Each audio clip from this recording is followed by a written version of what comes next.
Welcome to Draft Week 2024 BS Centers. I am Eric Balkman from the High Stakes Fantasy Football or the High Stakes Lowdown with Rotoviz, and of course the FFPC. Follow me on the X at Eric Balkman, and welcome into the High Stakes Fantasy Football Show exclusively on the Better Sports Network. It is 7:01 in the PM, and my goodness, do we have a great show for you tonight. I want to welcome in my co-host right now. You know her as the Waiver Queen. She is from Legendary Upside. She does work with the ship chasing crew as well. High stakes redraft, dynasty, best ball degenerate herself. It is Stephanie Miller. Stephanie, thank you so much for hanging out with me on Draft Week. Thank you for having me. That was quite an introduction. Well, I mean, I'm just telling the truth. That's all I'm doing. Like, I didn't, like pump you up into something you're not. You're doing all these things. I'll tell you what. In fact, I will give you a chance to pump yourself up right now. For anybody who is not familiar, tell everybody about the Waiver Wire website / newsletter that you have going, that you did throughout the 2023 season. Quite frankly, I don't know how far back it goes, but I think it's really compelling stuff. Yeah, I started it last year just to kind of get, a little bit of a resume together, and decided to, start tracking just my journey through the high stakes and then running the waivers and then writing up everybody for the waivers and kind of taking a different spin and really specializing in that high stakes. But then I also reached out and did some stuff for like home leagues as well. And, then I ended up getting invited by Pat Corain to bring that write-up basically onto his site for this year. So everything will be on Legendary Upside. That was on, my Fabulous Football. And I spelled it fabulous with like fob. F-A-A-B. Fabulous, yes. Yep. Play on words there, so. And all that, and so you're going to continue to do that work, but it'll be on Legendary Upside this season, which is awesome. That's fantastic. Yeah, it's great. And congratulations to you from starting, I don't want to say from the ground up, but being your own person and getting your content out there, and then getting it picked up by a significant website, one of the biggest out there. That's awesome that you're going to be doing work. And for ship chasing too. Are you popping on every so often? Yeah. So I'll be on Thursday for their draft show. Probably towards the end when we have all the wide receivers maybe going, appropriately, a little segment there. But and then every week in season on Thursdays where we did our live watching the game, I had a segment on, and that's when I would go over a lot of our teams and how they were doing and performing there. And we'll be doing that this season as well. It's going to be a banner year, 2024 for Stephanie Miller for Legendary Upside. And for our show tonight, it's going to be a banner show. This is our official NFL draft preview show. And like anything, we cover everything. So we'll get into some veteran stuff tonight, but we'll definitely hit on some rookies. In fact, we're going to have a whole segment spent. The final segment on the show is going to be spent on the potential landing spots, maybe who we hope goes there, how lucrative the spot actually is for Dynasty Fantasy Football with rookie drafts in the FFPC. Kicking off in a couple of weeks. So that's going to be a lot of fun. We'll lead things off with around the NFL. We'll find out where Stephanie stands on certain players, like the zero RB strategy. We'll get into Keon, Coleman, Brock Bowers, and more there. I'm going to let you talk about Dak Prescott. I know you're very passionate about this, what's going on in Dallas right now. And then we'll talk about some of these polarizing rookies like Braelon Allen, Will Shipley, another guy too. Malachi Corley, we've heard a lot of stuff about him. And then we'll get into your favorite sleeper running back, your favorite sleeper wide receiver, and I'll let you take it with whatever way you want to go. Best ball, rookie draft, however you want to do it. That is coming up in the third segment. And then we'll get into the landing spots section that I talked about right up at the top. Hey, by the way, if you are checking out myffpc.com, Empire Leagues and Dynasty Startups are live over at the FFPC. 2024 Fantasy Pros Championship is live there as well, with a $1 million grand prize and a $6 million prize pool. And both our best ball tournaments are now active. You can sign up for those. Live drafts will start Sunday after the NFL draft is over. Just go to myffpc.com. $100,000 increase in the grand prize in the FFPC best ball tournament this year. Went from $200,000 all the way up to $300,000. So, and that's just $125 entry fee gets you eligible for a $300,000 grand prize. Check that out. myffpc.com. myffpc.com is where to go for that. Shout out to our producer, the man behind the glass, Matt Deutsch, tonight. Let's kick things off with the world champ stuff. ESPN's Adam Schefter reported yesterday, I believe, could have been earlier, could have been Sunday. Rashee Rice is expected to receive, quote, at least a multi-game suspension for his involvement in this car crash in March. Now, let's talk a little bit about the piece that you wrote for Legendary Upside about Rashee Rice. I want you to incorporate the news that we found out regarding the car crash and everything that, the legal stuff that goes into a potential suspension for this year, or maybe not until 2025. We don't know.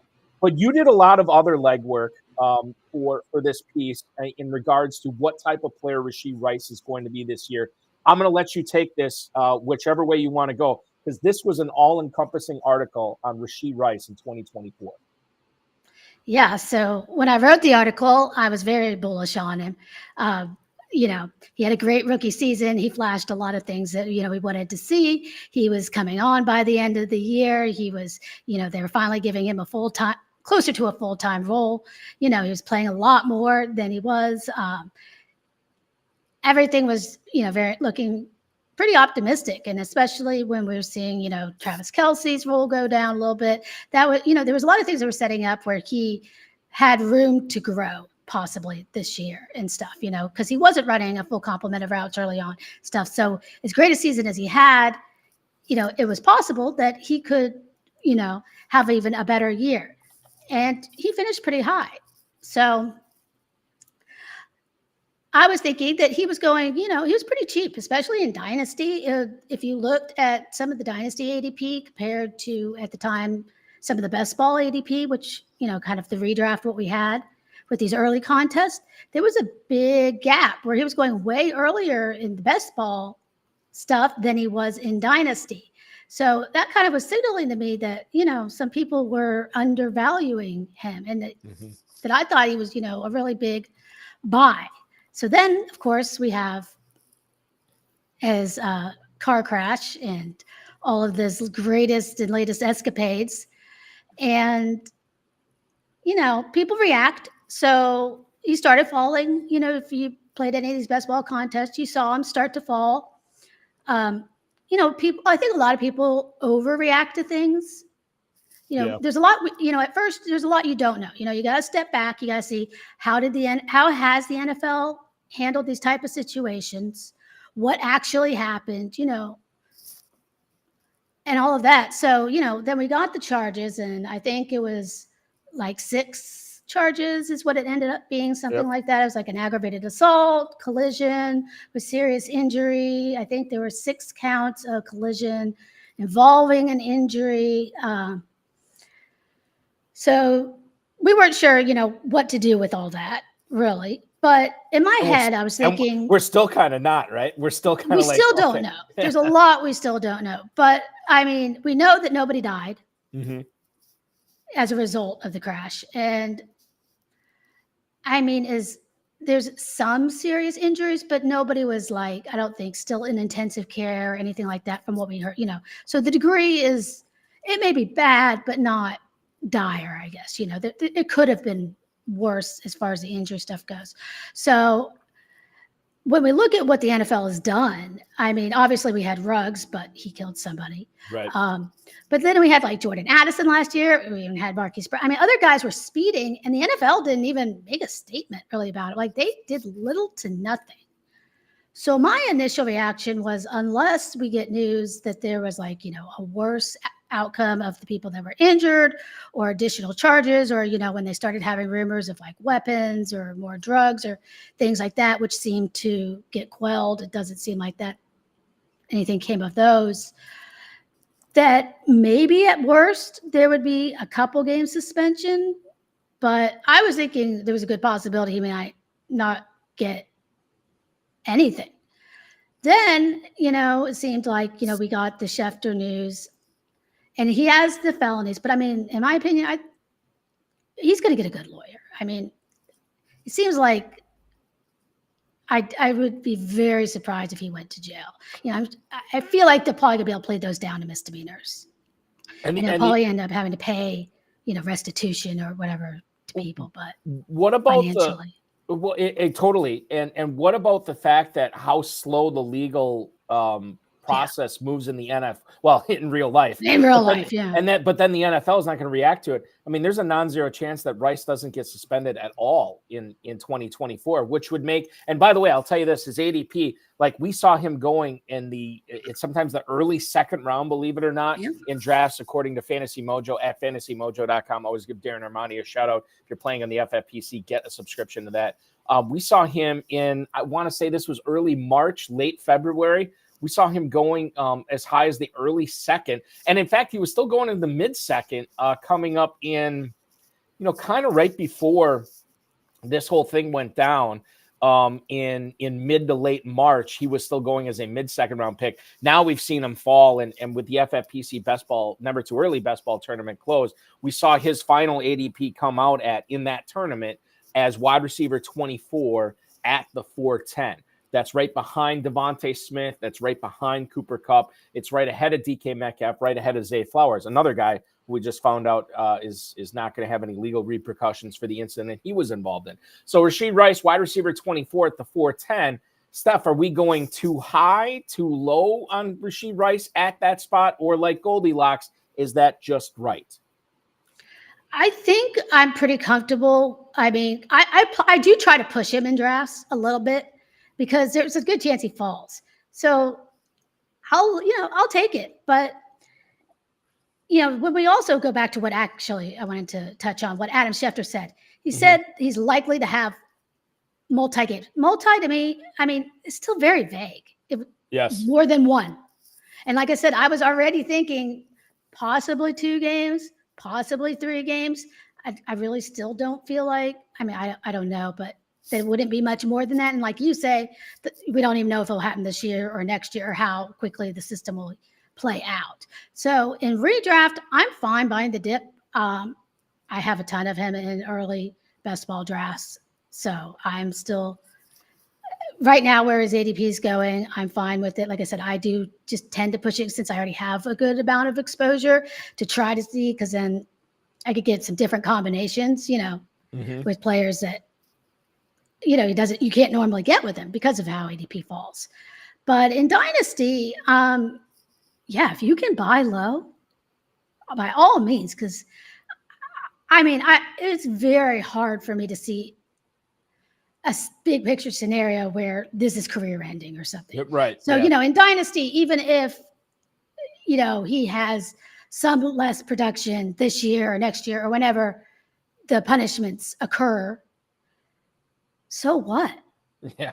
I mean, I always think like when it comes to buying low in Dynasty, it's like you got to almost do it like right as it's happening or right after it happens. Like that's when you get your biggest deal. And again, I know we're dealing with humans. I don't want to dehumanize anybody in this. I don't want to dehumanize Rashee Rice because we're, talking about buying a player. I don't want to dehumanize the victims that were involved in this at all. But we're, like I always said, when we come talk about fantasy football, we're buying stats. We're acquiring stats, not people. And the thing with Rice here is, if you were able to get him for a song, and I saw some people do it. Theo Greminger from Player Profiler put up a big tweet on X, or a big X on X, I guess, about how he was able to get Rashee Rice basically for a song. But he did it right away, because the longer this goes on, the more reporting we see done. Okay, well, like you said, Steph, nobody died.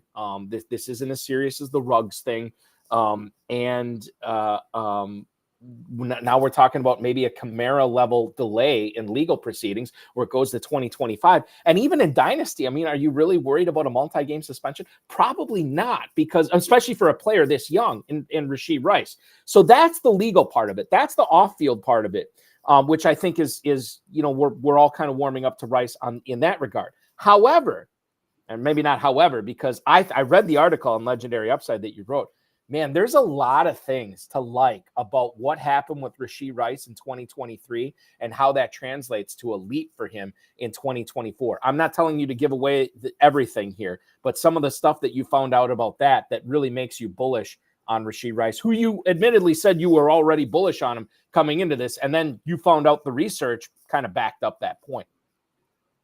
Oh, yeah. I kind of actually, when I went to write the article, I wasn't sure who I was going to write it about. I kind of looked at, some of the numbers and what some of the rookies and, even I was considering even possibly like second or third year players, put up to see like, okay, who can, who's flashing some of, what are some of these stats that we want to look for that are showing for the next season? Because predicting in fantasy football is really hard. And there's a lot of stuff that's not very predictive at all. A lot of these stats and things we look at might describe the situation, but very few actually have a correlation with what happens the next season. And the biggest thing that happens is how many fantasy points you scored the season before. So, there's one of those things, and he did pretty well. But then we also looked at, his yards per route run, some stuff like that. And he was, showing actually even PFF grade had a pretty good correlation over the next season. So a couple things like that, and he was just started to pop. And then, like I said, when I saw where we had him ranked on Legendary Upside and then some of the other sites around the industry and seeing where he was going in best ball, it just made a lot of sense. And I was like, okay, this is a guy that is going possibly too early in redraft because there's a lot more risk there. Right. Because if he takes longer to develop now, because when a guy flashes, that means, okay, he could come out the next year, but it might take an extra year. Because a lot of times, we don't see wide receivers hit their peak in, year 1, year 2, year 3. I mean, it could be year 4, year 5, I think wide receiver peaks are closer to like 27, something like that. So for production, a lot of times. So, I mean, there's a lot of time to go. I was, after the season ended and I started looking forward to 2024 drafts, one of the players I thought that I was going to be heavy on in my leagues was Rashee Rice because of how he came on at the end of the season, the fact that he's got Patrick Mahomes, the fact that offense, it doesn't matter what you do to it, it still produces. And then I saw him as a sometimes early second round pick. I'm like, whoa, I think I'm actually out on this guy right now. But now because of this legal stuff, it's actually dropped off. And I'm not necessarily concerned about the legal stuff for Dynasty. I'm starting more and more to be less and less concerned about it, if that makes any sense, for redraft in best ball leagues and everything like that, as Rashee Rice is now going in the late 4th round. But check that article out from Stephanie Miller at legendaryupside.com. It's free. You can check it out. It's lengthy, but it's very well put together, very informative in that as well. Moving on to a rookie, because it is NFL draft week. ESPN's Mike Reese, Steph, says that the Patriots are considered, quote, most likely to remain at number 3 and select a quarterback. Now, the Boston Herald, MassLive.com, reported that the Patriots' 3rd overall pick in the draft, the offers they've been getting for it have been, quote, laughable. Now, again, this is April 23rd. You can never trust exactly what you're hearing, but this is the latest report we're hearing. Now, New England is probably going to be able to draft, should they want to, Drake May, Jaden Daniels, or J.J. McCarthy if they stay put at 3. I still think Daniels goes at number 2, but that's not a given with Washington. We'll see what they do. Caleb Williams, I think, is all but a lock to go number 1. They do have Jacoby Brissett on this team, but your thoughts on who New England should go with, and maybe to put a fantasy twist on it, Steph, who represents the best the best landing spot for fantasy purposes between Daniels, May, and McCarthy for New England? For New England, nobody. But if I have to pick, but Jaden Daniels would be my choice if I had to pick for fantasy-wise, because I think that with all his rushing, he doesn't need all the passing to hold him up. So he would be impacted the least. But it's starting to sound like he's probably going to Washington. So, I still don't want Drake May to go there. I wouldn't care as much if J.J. McCarthy went there. I think. I mean, it depends. But the problem is whoever goes there, I mean, they're kind of walking into a situation with not a very good receiver room. I mean, it's still not set up for any of the quarterbacks to succeed. So I don't know. It's like I don't know. Maybe they are really getting really bad offers. But I mean, if they got like a huge haul, it's hard for me to imagine they wouldn't want to trade back some and still, maybe get be able to get some firepower in that offense to set up a quarterback. maybe they're just trying to drive the price up. Maybe there's a lot of, some of this is a song and dance, what they're putting out there in the media to try to get, a better package. We'll see. But I've heard also that there was a little bit of a discrepancy that Robert Kraft really wants a quarterback, and he's like digging his heels in about that. So who really is running the show might kind of come into play there as well. Absolutely, it does. So if you had your druthers and you're in a Superflex FFPC Dynasty rookie draft, let's say that, for example, and you are like, you want the best, obviously, for all the quarterbacks. Who's the quarterback that you want to go to New England because you want the other three guys to excel, right? Caleb Williams, Drake May, JJ McCarthy, and Jaden Daniels. Who's the quarterback? If you have to pick one, who's the quarterback that you want to go to New England because you want the other three to really be successful rookie draft choices? I want to see Jaden go to New England because, like I said, I think he still will be okay. I would love for Drake May to somehow get to the Vikings.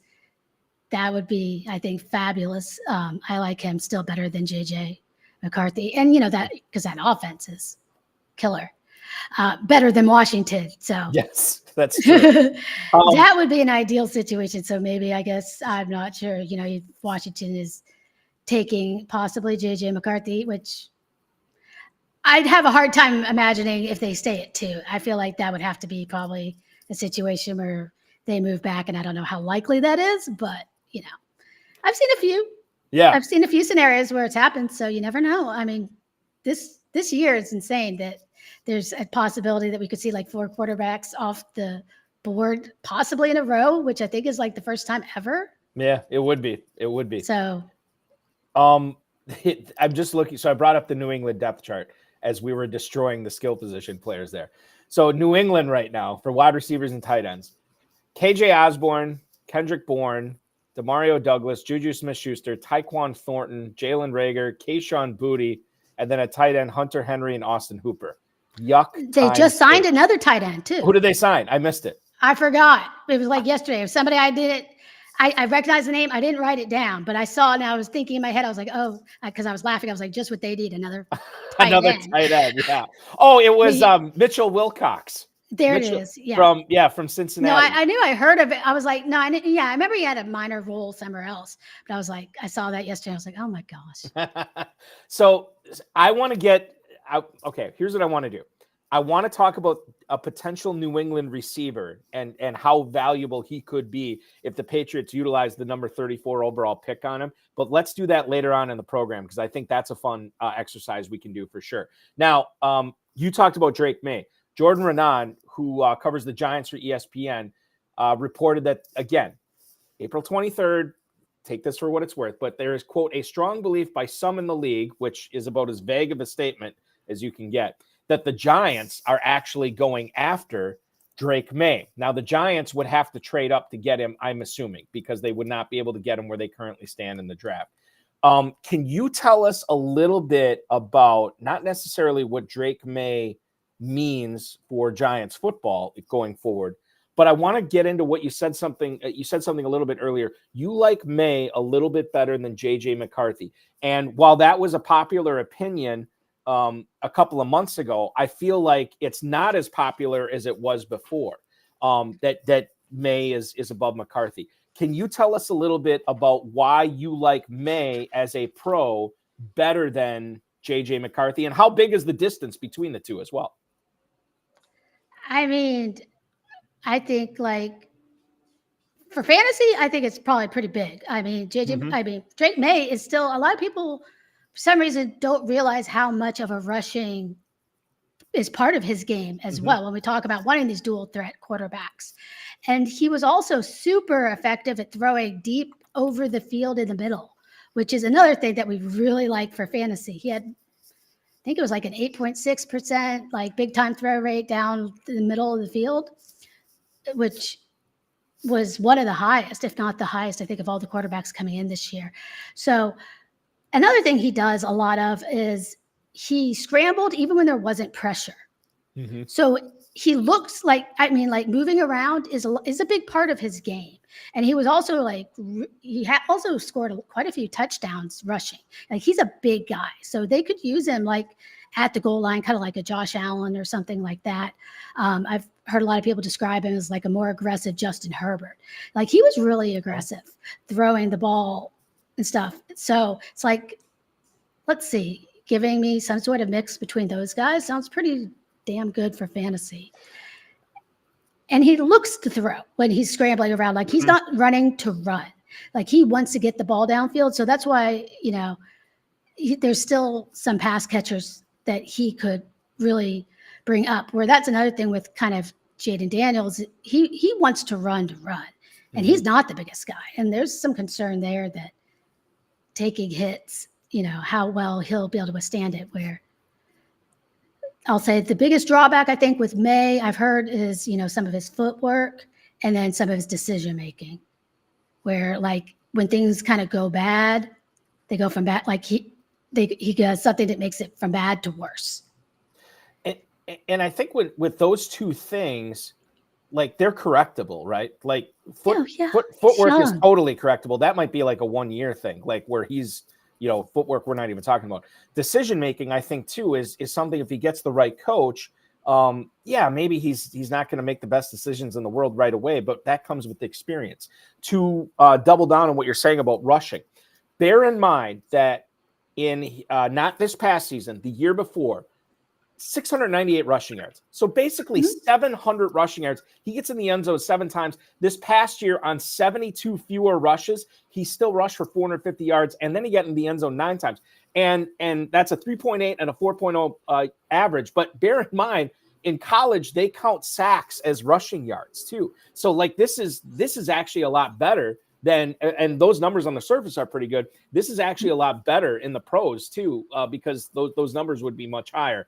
And to your point, he's 6'4", he's 230. The size concerns people have about Jaden Daniels, not the same with Drake May. And JJ McCarthy, I mean, like I know he's not Drake May size, but he's another guy that is not as big. And I think the question marks for him, and this goes back to a lot of the film people, like you didn't see it as much with McCarthy on the field as you did with May. And that's not a rip on McCarthy. I mean, this is a guy that was sat on several games in the fourth quarter for the entire fourth quarter because Michigan beat them. They were obliterating whoever they were playing.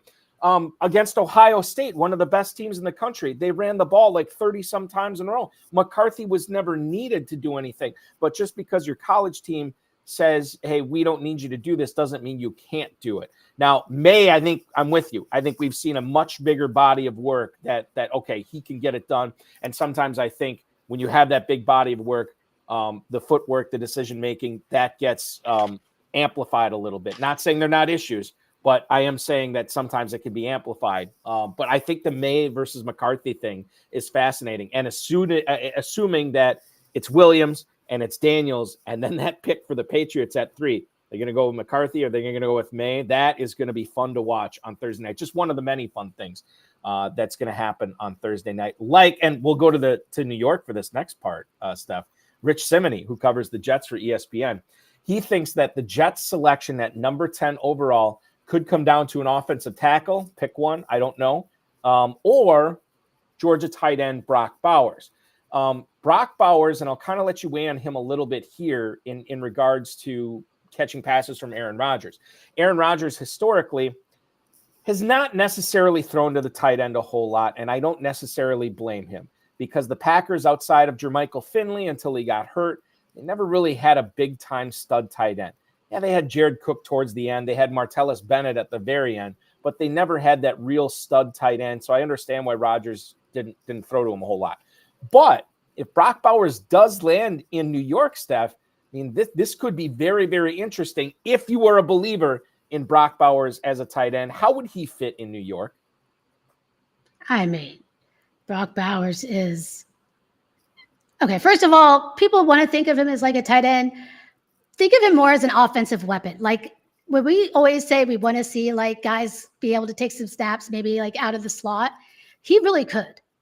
Like he was phenomenal. You know, he was playing on Georgia that had like a stacked team.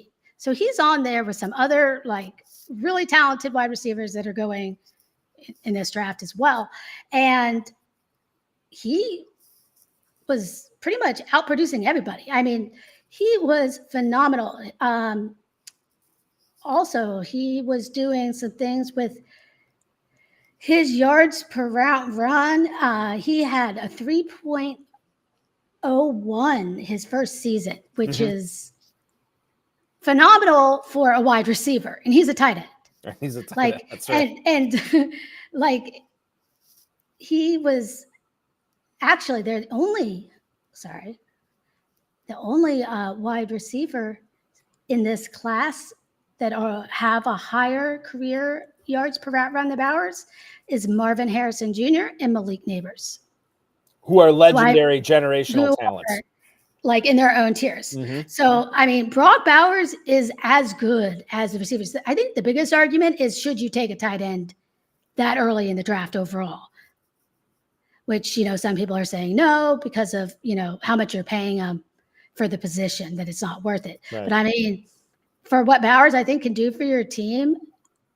And poor Rodgers, I think it's been something like 16 seasons and he's never had a wide receiver or a tight end in the first round. It's true. It's very true. I mean, I'm sure he would be more than happy to throw to Bowers. And like I said, I mean, he's just so athletic, and he can work all over the field, all three levels of the field. Like he's going to, and he's a nightmare for, you know, defensive coach, you know, to scheme against him and stuff. Like he's going to be amazing for any team. Now, I do worry a little bit about the creativity of the Jets being the team to deploy him the right way and to, you know, maximize him. Hopefully they will use him as, you know, the Swiss Army knife to put everywhere and, you know, actually do some really cool stuff with. So we'll see. But I mean, I would love it, because I mean, seems like Joe Alt, I think that's the top tackle. He's probably going to be gone. So it seems like the most likely scenario would probably be Bowers, unless maybe like Chicago makes a turn and takes it, but I don't know, or somebody jumps in front of him. Yeah, I hadn't considered the Bowers to the Bears at all, because they have Komet there. Yeah. They have Gerald Everett, but neither one of those has the upside and the talent, obviously, of Brock Bowers. And as far as like the other tackles they could go with at that point, I mean, you might just want to trade down. I mean, you got Fuaga from Oregon State, you have Fashanu from Penn State, I mean, and Fautanu from Washington as well. So you have all three of those guys. Wow, all three of them starting with the last name F. This is craziness. But you could obviously trade down if you're New York from 10 and move into the mid-teens and get one of those guys and pick up some draft capital. It's obviously a deep wide receiver class as well. We know that the Jets could use some more perimeter threats to go along with Garrett Wilson too. So that's going to be fascinating to watch. It's kind of just this draft. I mean, you mentioned it, stuff like we could see 4 quarterbacks with the first 4 picks. We could see a tight end in the top 10. We will probably see 3 wide receivers in the top 10 as well. It's that first 10 picks is going to be amazing. And we could see 6 receivers go off the board. I'm excited. Well, I'm psyched for it. We've just scraped the surface on the NFL draft and fantasy football as it stands tonight. Let's pop out and take a quick break. When we come back, Steph Miller from Legendary Upside is going to she's going to tell us where she stands on certain players. We're going to talk about Ricky Pearsall. We'll get into Keon Coleman as well. And we're going to lead things off with one polarizing running back at the top of the rookie draft class. She's Stephanie Miller from Legendary Upside and Ship Chasing. I'm Eric Balkman from the FFPC. The High Stakes Fantasy Football Show rolls on the Better Sports Network right after this. The thing with Dynasty is that it's so hard to get a good league going. Like, it's very difficult to get all these friends that are going to be paying attention, or they're going to stick with it, and they're not going to say, "Oh, I don't want to play anymore. My team stinks. Find somebody else next year." Like, and then you're collecting dues, and then you're getting in arguments, and you're arguing with people on Twitter about dues. Like, we've seen too much of that going on. So it's very difficult. And what happens is you find like 5 or 6 good people that want to play, and then you don't have enough people, and you fill the league with a bunch of weirdos. So what I like doing, honestly, at this stage is if I'm going to play Dynasty, I want to play on a nice, clean, serious, professional site, and I go to FFPC to play, right? FFPC has never had a league fold. Eric Balkman over there told me that. He's like, if somebody has to leave a league, we just fill it. So your option is you can go and do a startup, and like Jack said in the chat, you start it, and then you go and you figure out who you're going to take from the top down. And if you want to do like a long rebuild, or a long-term team, or if you want to try and win right away and get a bunch of vets, you can do that. Or you can adopt an orphan team, and with that you go out and somebody quit, and that's so much fun, because then you take their team and you have all these guys that you like, but then you have all of these guys that they had that you don't like, and that's actually way more fun, because then you can trade all those guys, and it's so much fun to trade. Like when I go to orphan teams, I used to say, "Oh, I'm not going to take this team because all the players,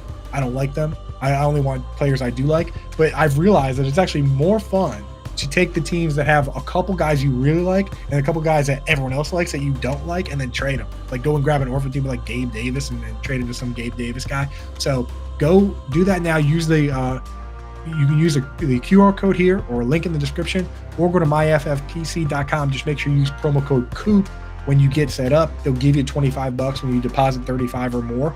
And that's another thing. When you make a league with your friends, Coop isn't giving you $25, right? You have to pay the full dues. This time you get a little discount. So yeah, go over there. And also for you maniacs out there, they do have high stakes leagues. So these leagues, if you want, you can go big time. I know some of the redraft leagues, we announced on this channel a redraft league that 10K buy-in.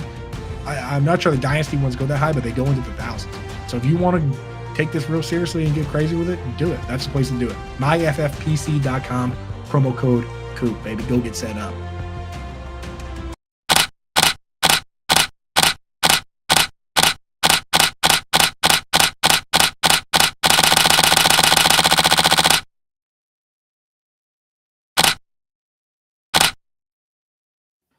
The High Stakes Fantasy Football Show rolls on here on the Better Sports Network. I'm Eric Balkman from the FFPC, joined by Stephanie Miller from Legendary Upside and Ship Chasing tonight on the show. Hey, if you're looking for some Dynasty action, we're about to talk some Dynasty Fantasy Football. Go over to myffpc.com for the Empire Leagues and Dynasty Leagues that have been set up for startups going forward in 2024. Those drafts will start on April 29th, so you're basically got about 6 days away before those drafts start. Live drafts, slow drafts, whatever you want to do, they start at $100 and go on up from there. myffpc.com is where to go, myffpc.com. You follow her on the X at Steph Miller 57. Did I get that right? Is it Steph Miller 57? That's it is. Okay, thank you so much. Let's talk rookies here. I'm going to – well, here's what I want to do. I'm going to open it up with a dynasty rookie here, and then I want to get into some veterans that may or may not be affected by the draft. Is Jonathon Brooks your RB1 for dynasty rookies this year? And if so, why? And if it's not him, who is it? It is. Why? Yeah. Why is he above everybody else in this class for you, Steph? I mean, just what we saw. His last year before he had his ACL tear, he was looking really good. I mean, he's got a good size. He's got good speed. He can catch. He could be a full 3-down back. Mm-hmm.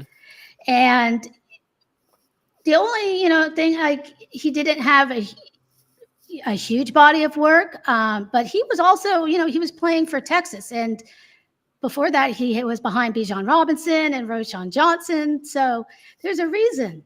The only thing I would say is they didn't use him as a pass catcher a ton. And like I said, because they have those guys. But when they were gone and it was just him, he did see an increase in some routes and stuff. But I mean, he was really impressive. He's really good in the open field. He has some good breakaway ability. He's very, very elusive.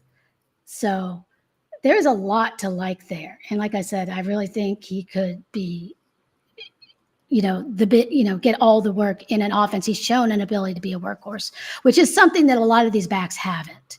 And I don't think have in this class necessarily. Yeah, I mean, number one, he's the best of a mediocre bunch, right? So we'll say that up at the top. But I almost wonder, Steph, like, had he not torn his ACL, I mean, are we talking about a first-round pick here? Because he's not going to go in the first round. And I don't know if that's just simply because of the ACL or if there are other questions. You're right. I mean, when you look at his stats from last year, once he got Bijan Robinson and the guy Roschon Johnson out of the way that you said, almost 200 carries, got well over 1,100 yards, 25 catches, which we always love to see from our running backs as well. He got in the end zone 11 times last year. And this is all before he tore his ACL in November. So there was still some more stats to be gotten too with Brooks. And you said it's, and forgive me for forgetting, you said it's a pretty big distance between Brooks and your number 2 running back? Not a huge distance, no. I have him and Trey Benson pretty close. Okay. All right. As top 2 that I think have a bigger ceiling than the other guys from what we've seen. I mean, of course, landing spot will be huge for these running backs and the capital they end up getting. I do think, like you say, I mean, because even with the ACL, he's projected to go in the second round right now, it seems like. So it makes all the sense in the world that he could have easily probably been a first-round pick. Now, it's hard to say who would have gotten bumped out maybe since this is such a deep, with skilled players, especially those wide receivers. But, it'd be an interesting conversation. Yeah, I mean, I think about some of the teams that are picking, late in the first round that would have, looked at Jonathon Brooks. I mean, Kansas City, why not, right? Mm-hmm. Baltimore could probably use a stud there to take over for Derrick Henry when he's done. I don't necessarily think. I think there's a little bit of a duplication of skills with Brooks and James Cook in Buffalo, but Arizona's picking 27th. I mean, James Conner's not going to live forever in fantasy, so that would have certainly been a nice little landing spot for Jonathon Brooks there. But we'll see. I think the great thing that we know about Brooks is that whatever team takes in the second round, they have plans on using him and using him a lot as soon as he's healthy enough to do so. Steelers running back Stephanie. This is fantastic for the second or third consecutive year. The gap between Najee Harris and Jaylen Warren has gotten closer and closer to the point in the FFPC Never Too Early Best Ball tournament. They were separated by just 3 slots as far as running backs go. Najee Harris went off at running back 24 at the 7-11.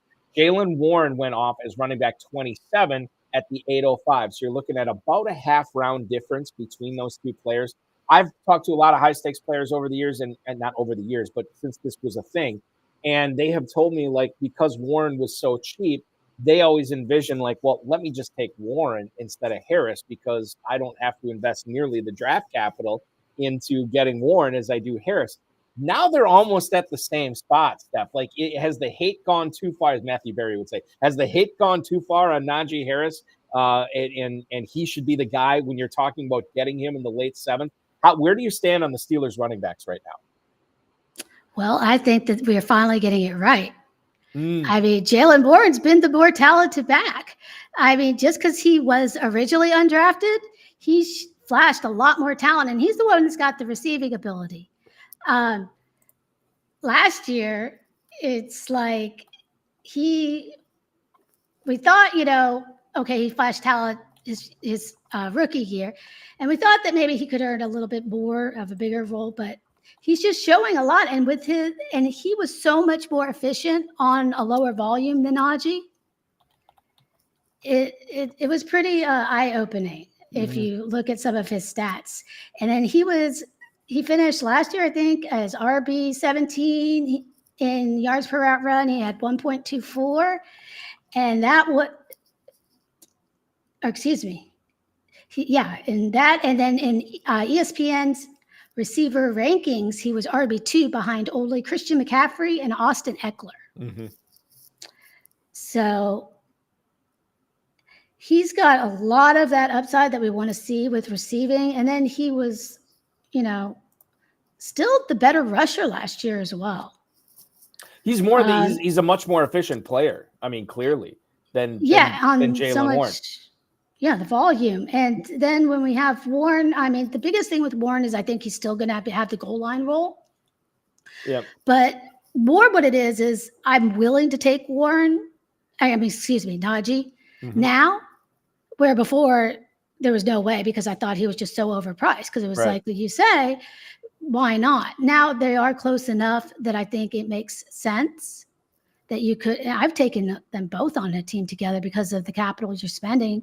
And I think that Pittsburgh's going to use running backs quite a bit. I mean, we've seen, what Arthur Smith does. Right. And that's on his team. So that's the wrinkle we throw into this right now is Arthur Smith. And obviously, we dread Arthur Smith or whatever, but he does use running backs quite a bit. And maybe this is a case where, both of these guys end up returning and maybe more than return on their draft value here, Steph, as they're, respectively at late 7th and a mid 8th round pick. Yeah, I think Jaleel Ward was one of my, if not the most drafted players on all my best ball teams last year. And I'm pretty sure he's close up to the top again so far this year. So, one of the other players, and forgive me, I don't know if Jaleel McLaughlin was one of your biggest drafted players in 2023 or if he already is in 2024. But I know there was plenty of steam picking up for him. I remember, facilitating a lot of these high stakes drafts in Las Vegas last year for the FFPC, and it seemed like McLaughlin went up like a round or two as we got deeper and deeper into the weekend. Like there was a lot of heat for him last year, and now again this year it seems like he's going to have an opening. Javonte Williams may have just showed us what he is post ACL tear. I don't necessarily know if I'm married to that right now, but I do understand what the stats and what my eyes are telling me with Williams. But McLaughlin is an interesting guy. Where do you stand on Jaleel McLaughlin this year, Steph? So I said, okay, so I lied. Jaleel McLaughlin's my highest drafted running back right now. I wasn't on him like during the early drafts in Vegas last year as much. Like I started to hear his name, but I didn't know a ton. There was a waiver period where he was like the hottest ad. Yep. For a week, and then they started using all three of their backs, and then a lot of people dropped him, and then we went to pick him up again. It's kind of that fun game. But when he was playing, I mean, Jaleel was so good, like so good. He was RB2 in yards per attempt. He was RB9 yards per carry after contact. He was RB14 in breakaway percentage. He was RB6 in yards per route run. He was RB13 in run grade for PFF, and he was the RB3 in elusiveness. I mean, he was like, when we look at these stats, like he was playing so well. And when you look like you were kind of alluding to as well, Javonte did not play well. Now, we were happy to see him on the field earlier than we thought after that injury. And, there is a little bit something to saying the second year off of ACL, you should see somebody improve. I have a kinesiology background, and I've worked on injuries with players, helping like through some of these rehab processes and stuff. Not necessarily professional athletes, but people in general. Right. So, I have a little bit of a feel when you're in there, and you do see a bigger improvement, but here's the thing, you still may never get back to what you were, and it's hard to quantify like what you've lost because we don't know what was, and he hasn't really shown us that much in the NFL. So he may not have been the guy we thought he was, in general. That's more what I'm worried about. So yeah, maybe he'll look a little better this year, but I don't know how much, and I don't know if it's ever going to be better than the other guys. And then the one thing I'm a little worried about, because I was assuming with some of my early drafting, was that they were going to cut Samaje Perine, and they haven't. So like I said before, I don't want them to be running for fantasy-wise a three-man backfield because Samaje, I believe I have to look up. I don't have it in front of me. He was still a good pass catcher. He still had really high yards per route run, maybe like really high. So he could take some of that part of the receiving role. Now, in my mind, I was wondering possibly, though, if he was doing that, we could see Jaleel being more of maybe they push out Williams more than the other way around. I don't know. Or, they split some of the early down work and then he gets it, but it's enough that he's just so much more efficient. Because we've seen some of these guys that are, super efficient like that can break off these big runs. They don't need the volume to pay off. Mm-hmm. Like Devon A-Chain, for example, or somebody. It's like they don't, every time they touch the ball, it's possibly a home run. Yep. So, and especially when playing best ball, those type of weeks and where they're going, where they're being drafted, what you're paying for them, you don't need a ton.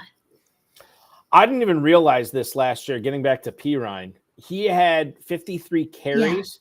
He had 50 catches, which like Samaje Perine, you wouldn't think 5'10", 236. He's this pass catcher, but he caught 50 balls last year for 455 yards. He averaged 9.1 yards per carry as yards per catch as well, which is really, really good for Perine. Yeah. Rubio, I think it was Rubio in the YouTube chat posted, please tell me why Javonte isn't a good late pick in 2024, a year after the injury. So I can tell you this, Steph, and I'll let you weigh in on it. Currently in the FFPC Never Too Early Best Ball tournament, which actually is closed right now. So this is what he ended at in this tournament a little bit less than a week ago. Running back 48 is running back 26 for Javonte Williams at the 802.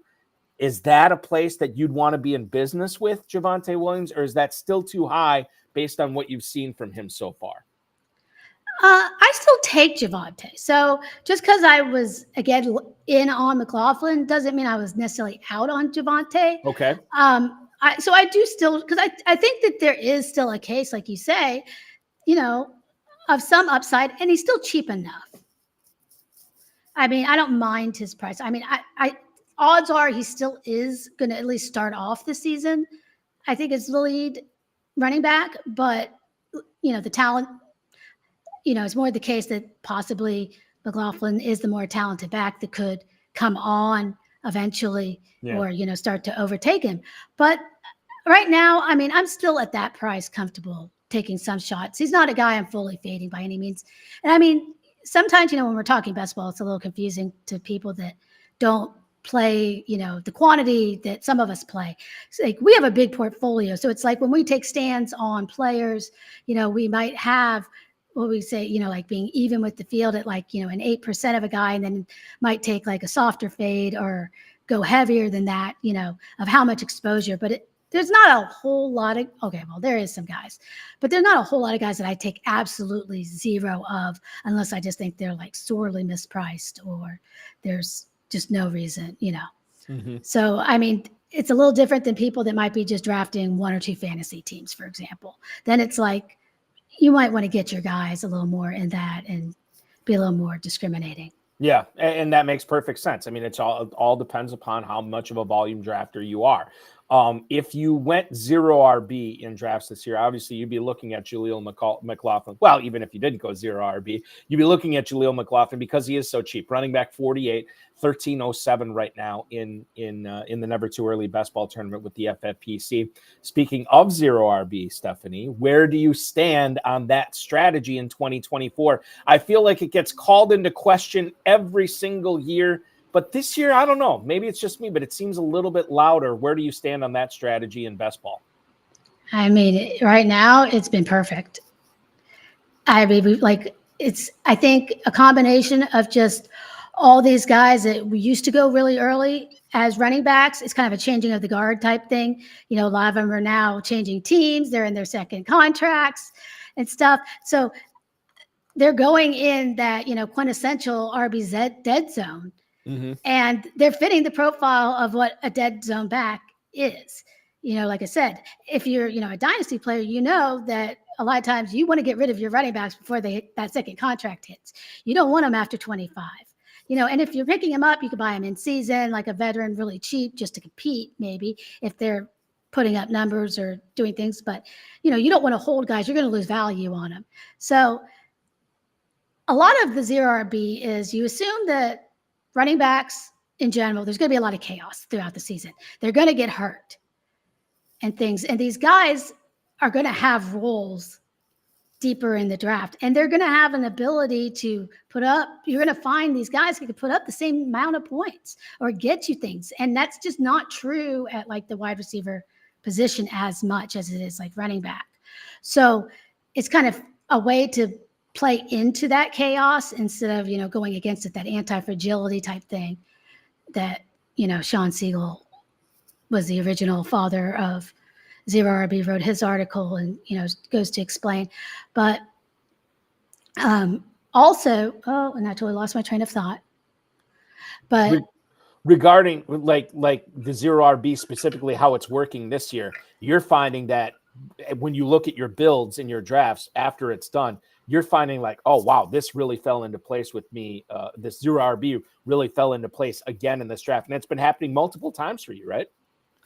I mean, like when you're going through, it just makes sense because, I mean, I want to target wide receivers early. Mm-hmm.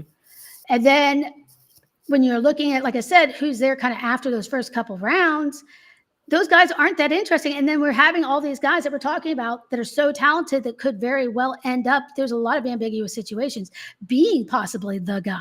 Mm-hmm. So it's like, why not take those cheaper shots? And another thing I think also that's coming into this season is I've seen, we don't have a first round tight end. And especially like on FFPC, that's, you know, some, as people know, don't forget, it's tight end premium. You know, those tight ends are important. And I mean, we had Kelsey for so long going as a first round pick, but now, you know, he's falling. And then we got Mark Andrews was hurt last year. People have kind of slowed down on him. And even Laporta, McBride, Kincaid, as exciting as those young players are, none of them have cracked into the top, into the first round, to your point. Yeah. I mean, Laporta's going the earliest from what I've seen. I was like, unless ADP's changed, and I love Laporta. I've taken a little less of him just because I don't see the gap between even him and the next bunch of guys. And I take all of them. I mean, I've done a lot of even bully, especially on FFPC. I have no problem doing it, you know, taking more than one of those tight ends because you could play them in your flex and things like that. Yep. And they score you those points because there is such a drop off at the position. But that's another thing. So doing the Zero RB, it lets you take those, get some wide receivers, take a detour, get, you know, whether it's the tight ends, or again, you know, a lot of those quarterbacks aren't going super early like we saw last year. You know, we saw a lot of the really early elite. They're going at a pretty decent price, I think. So getting some of them. And then by the time, and then it kind of falls into when their wide receivers dry up. And then when that tier of tight ends, I'd say probably, you know, like around like Ferguson, Njoku are probably the last of the decent tight ends. And that's still a tier below some of the guys we're talking about. But that's really where you get all of these running backs that could have a good role, like coming up in your drafts. So it just like all plays into that type of structure working so well. And you'll notice there's like all of a sudden you go from loving all the wide receivers to, okay. Yep.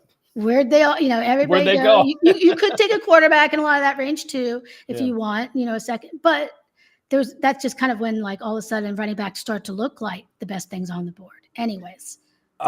So we had a question in the YouTube chat from Miguel Robinson about the tight end 2 in not redraft, but in rookies drafts this year. Obviously Brock Bowers going as the number 1, but Ben sent, and I've heard it pronounced different ways. So I don't know if it's Sinnott or Sinnott, whatever it is, the dude from Kansas State, and then Jatavian Sanders, who I think for the most part was going as the number 2 tight end. I think he still basically is out of Texas. I know Mock Draft Database has, you know, probably about 20, 25 picks separating those two right now. But your thoughts for fantasy between Sinnott and Sanders? Is one of those guys sticking out to you more than the other at all, Steph? I was really big on Sanders for a while. And then we saw his pro day and it was not good. You know, what I wanted to see out of him, it was pretty disappointing. So, and, you know, it seemed like it's going to affect possibly, you know, his capital some and some other things. And right now in our dynasty rankings, we have Sinnott over Sanders. And we do have him back to back still. But Sinnott's interesting enough on his profile that, you know, we put him up there. I mean, all these guys behind Bowers are still pretty much kind of a dart throw, Yes. on these rookie tight ends. More so in Dynasty, I probably look to target them and take a chance because you can wait, then redraft necessarily.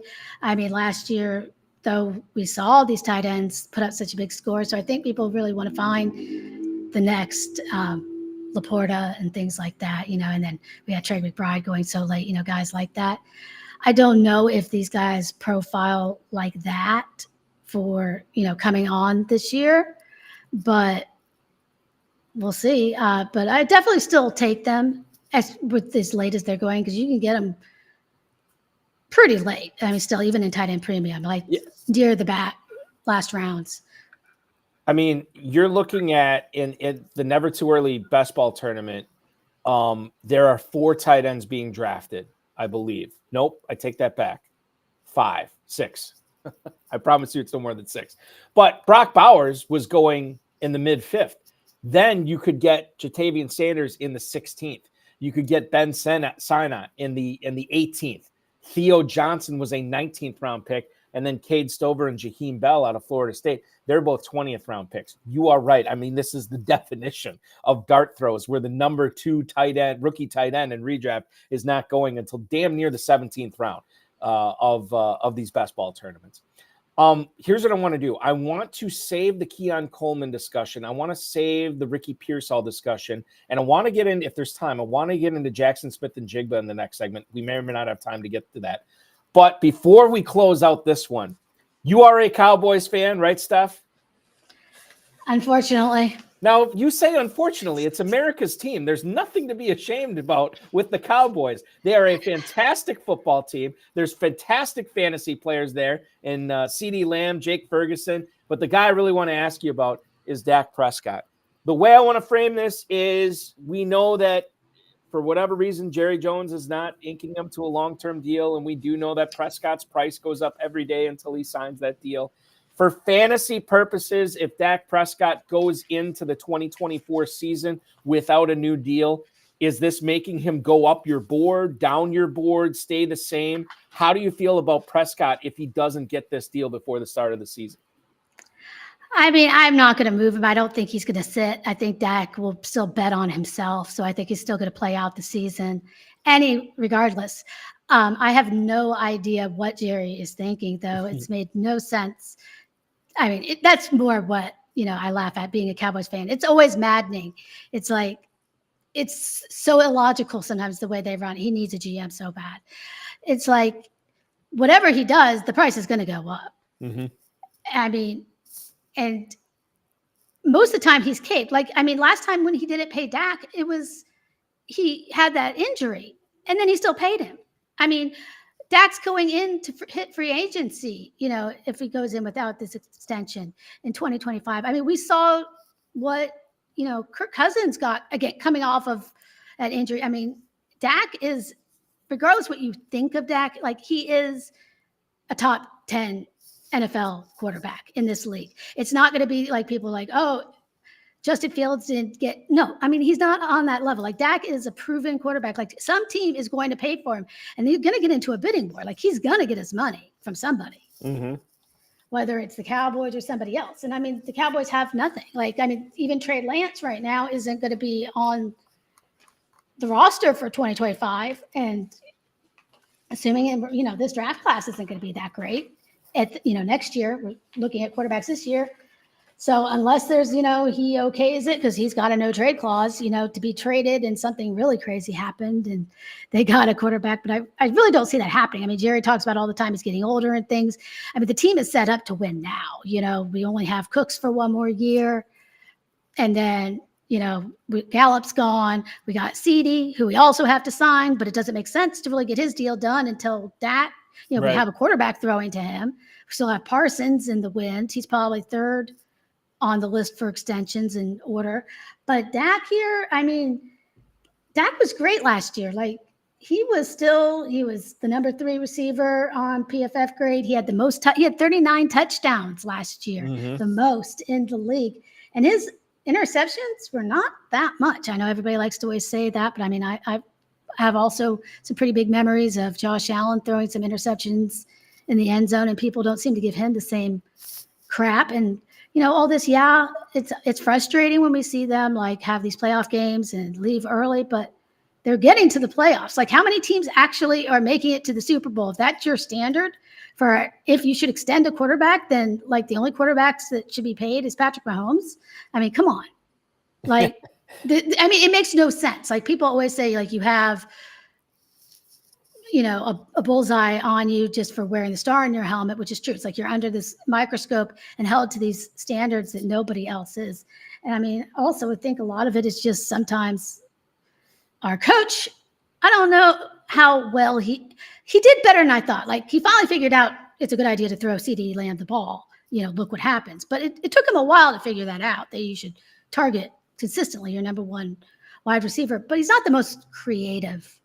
We don't put him in the same conversation as we do, like, McVay and Shanahan, people like that. It's not like this offensive genius system. So sometimes I think, maybe some people figure us out. And I always, it may not all be Dak's fault. Like, because when we look at the raw numbers, he exceeds everywhere. I mean, he was in the MVP conversation last year. People forget, and it's like one game, that's all out the window. So I'm still in on him. I think he's still going to put up the numbers. CeeDee's still there. I think that CeeDee's going to be fine and back, hopefully. But I mean, I do think there's a good chance that at this point they may not get his deal done for Dak, because, I mean, I don't know what else. It made more sense to have gotten it done before free agency to free up some money. Correct. To have actually bought something. So I don't know what they're doing, but it's going to, like I said, all I do know is it's going to cost more money every day. But at this point, quarterback 8 is I've given up. Yeah. Historical anomalies saying in the YouTube chat. Cowboys are a touchy subject with stuff. And yes, it clearly is. Dak Prescott, quarterback 8 in the Never Too Early Best Ball Tournament at 708 right now. That's what you're looking at. And people are still buying in. I'm not concerned with a holdout. And if he doesn't go into this season with a contract, maybe he puts up another Boffo season. You never know. I don't think CeeDee Lamb could have done much better. Prescott, I don't know if he could have done much better, but maybe it's another big year for Dak Prescott this year as well. Let's take a quick break. When we come back, we're going to talk about some of the polarizing rookies, and we're going to lead off with 2 players we did get a chance to talk about in this segment. We're talking Ricky Pearsall from Florida. We're talking Keon Coleman from Florida State. She's Steph Miller from Legendary Upside and Ship Chasing. I'm Eric Balkman from the FFPC. This is the High Stakes Fantasy Football Show exclusively on the Better Sports Network. If you're not playing dynasty fantasy football right now, where we're still out there doing all sorts of trades and moves, everybody else that does like casual gamers that do redraft, they're done, and they're just kind of speculating or like talking about the draft. We're still playing. Like, if you play dynasty, we play all year. I play over at FFPC. If you want to play there, use promo code COOP, COOP. We'll give you $25 when you deposit 35 or more at myffpc.com. And there's 2 ways to jump in over there. You can either do a startup, in which case you can get Dalton Kincaid way after guys like Sam Laporta and Trey McBride. Brock Bowers, I just saw that the rookie Brock Bowers, even before the draft, they're projecting him to go as like the tight end 2 in these startup drafts. Crazy, right? Like right after Laporta, which is nuts. Like, you can get Kincaid, or if you don't want to do a startup, I think this is even more fun. You go out and take over an orphan team, right? So over at FFPC, they never close the leagues down. They just take the teams and if somebody has to leave or whatever, then you can buy in and take that team.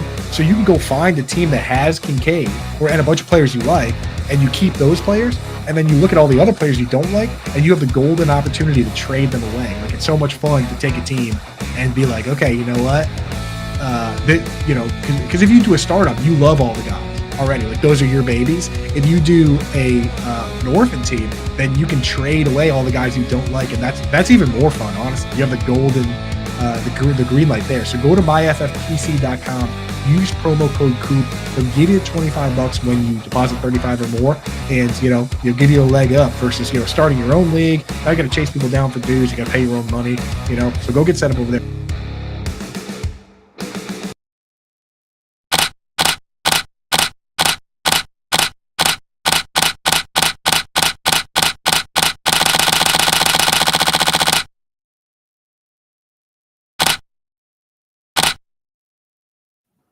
Empire Leagues have arrived at the FFPC. FFPC Empire Dynasty Leagues are dynasty leagues with a large progressive prize pool that grows yearly and is only awarded once there is a back-to-back winner. When that happens, the back-to-back champion wins the prize pool for that year, and the Empire prize pool and the league is disbanded, and leagues, the team owners will get their deposits back so they can join another Empire League or another Dynasty League. Sound awesome? Yeah, I think so too. Go to myffpc.com and play in an Empire League today. Steph Miller from Legendary Upside is my guest tonight here on the High Stakes Fantasy Football Show. I'm Eric Balkman in for hour number 2 tonight. Steph Miller 57 is where to follow her on the X. You can watch her on the Ship Chasing podcast from time to time as well. I want to lead things off with a receiver. Ricky Pearsall here is a player. There's not going to be another Puka Nacua this year. I think that's clear. Nobody's going to go from a day 3 pick to being one of the best rookie wide receivers we've ever seen. However, when I've heard this question asked of many pundits out there, who this year's Puka Nacua could be, I keep hearing Ricky Pearsall's name. Now, Pearsall is going to go higher in the draft than Puka Nacua. Where do you stand on a guy like Pearsall in such a deep wide receiver class?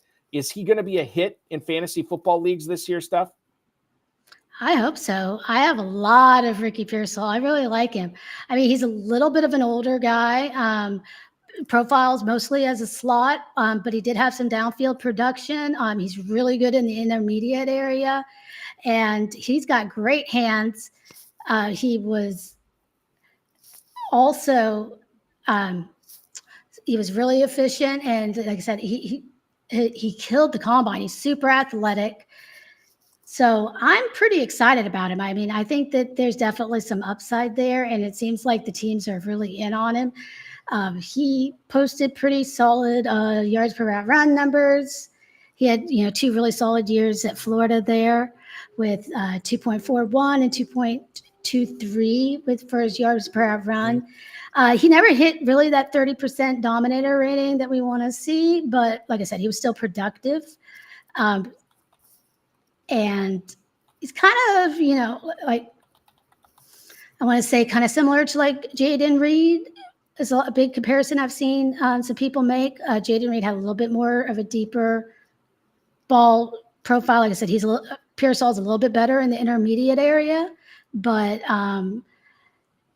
they're also really big on him over at reception perception, and he is a really good at separating, which is something we want to see with these wide receivers. Yeah, in these areas.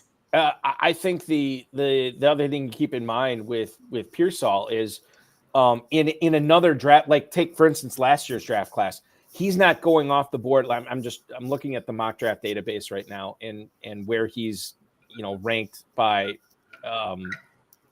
everybody sort of everybody else in the draftnik industry. He's 11th. Last year, there's no way he would have been the 11th receiver.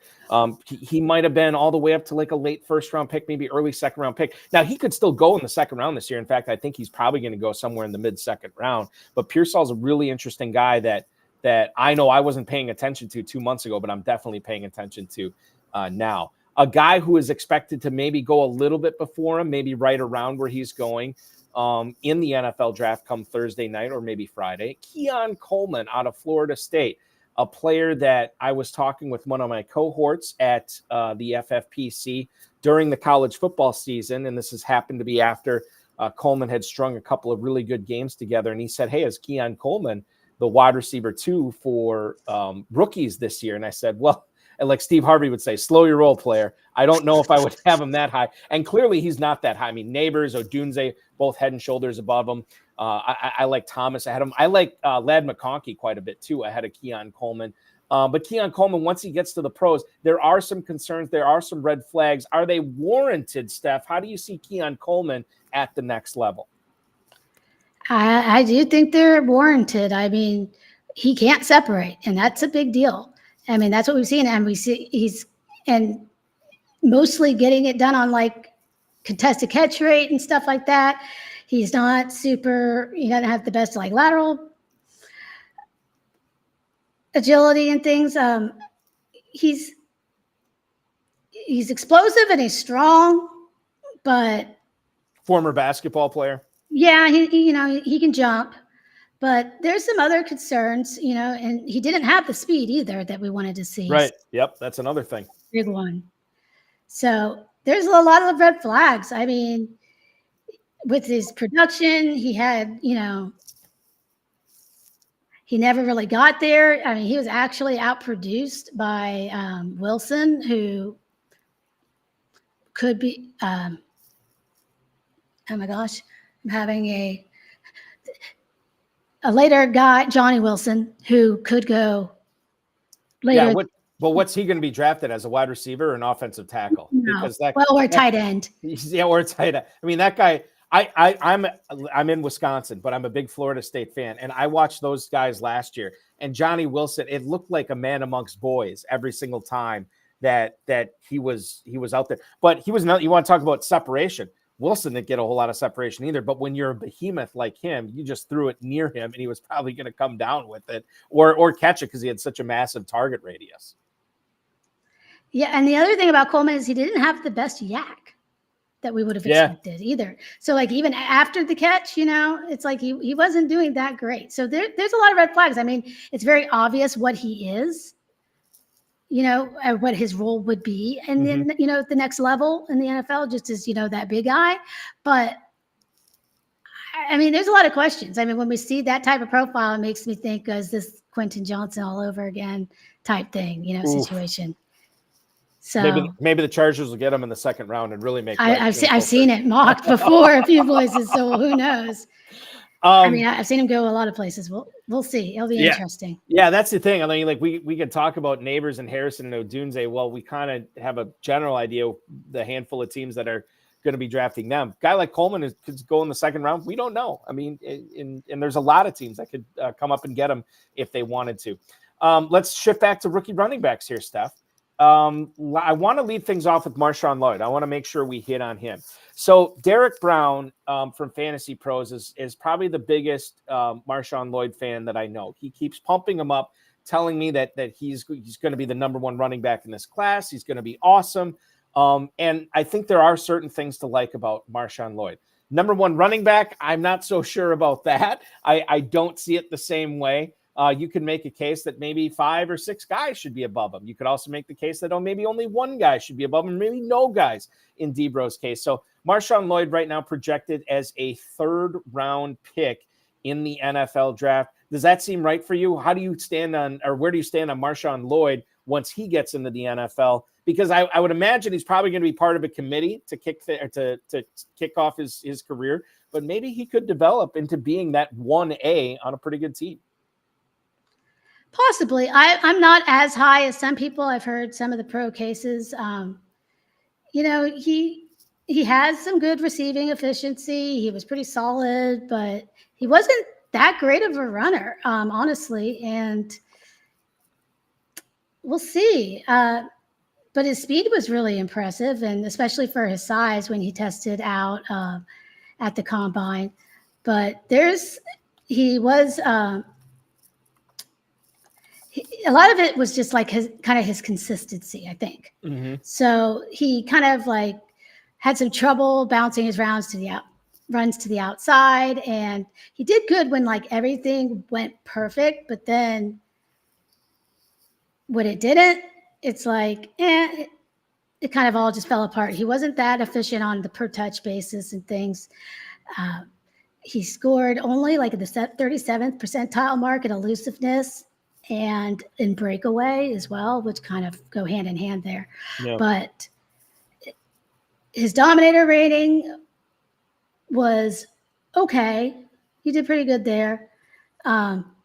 He transferred, we've seen him at a couple places produce, and size so he could be the type of back I think that like a lot of coaches like. He can do everything. Mm-hmm. I think he might get in good. So we could see that opportunity. We'll just have to kind of see like what happens.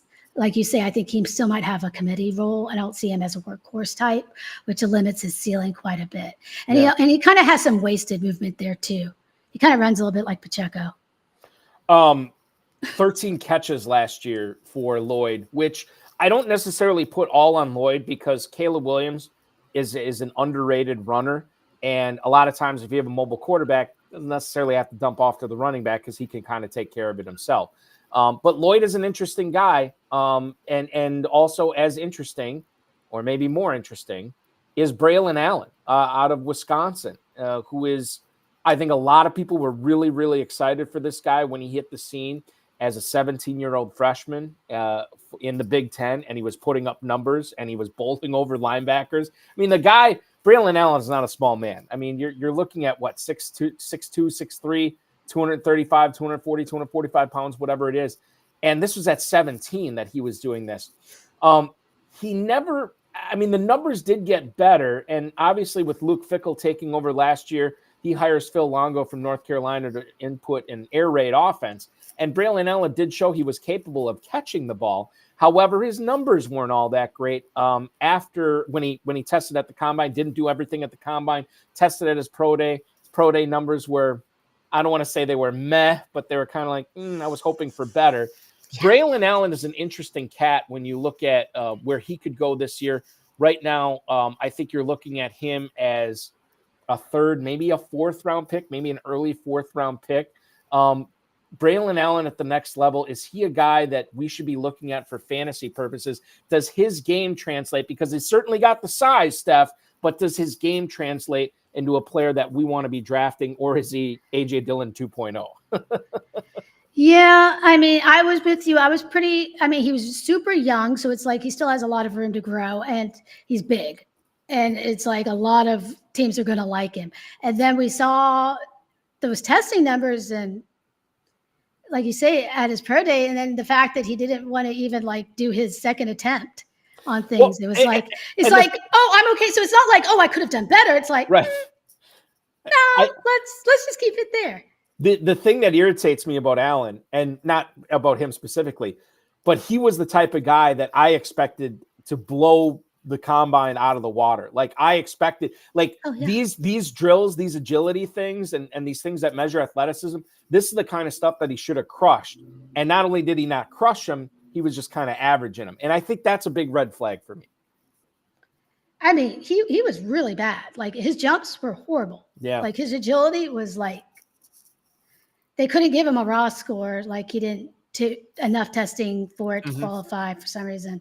But I mean, he's got a strong rushing resume and stuff like we've talked about. He's big. He was he had decent efficiency, young and stuff. So, but a lot of what I'm mostly concerned with is now if he's falling, what his capital is going to be and how a team's going to view him. So, yes. I mean, that'll be the big thing of telling.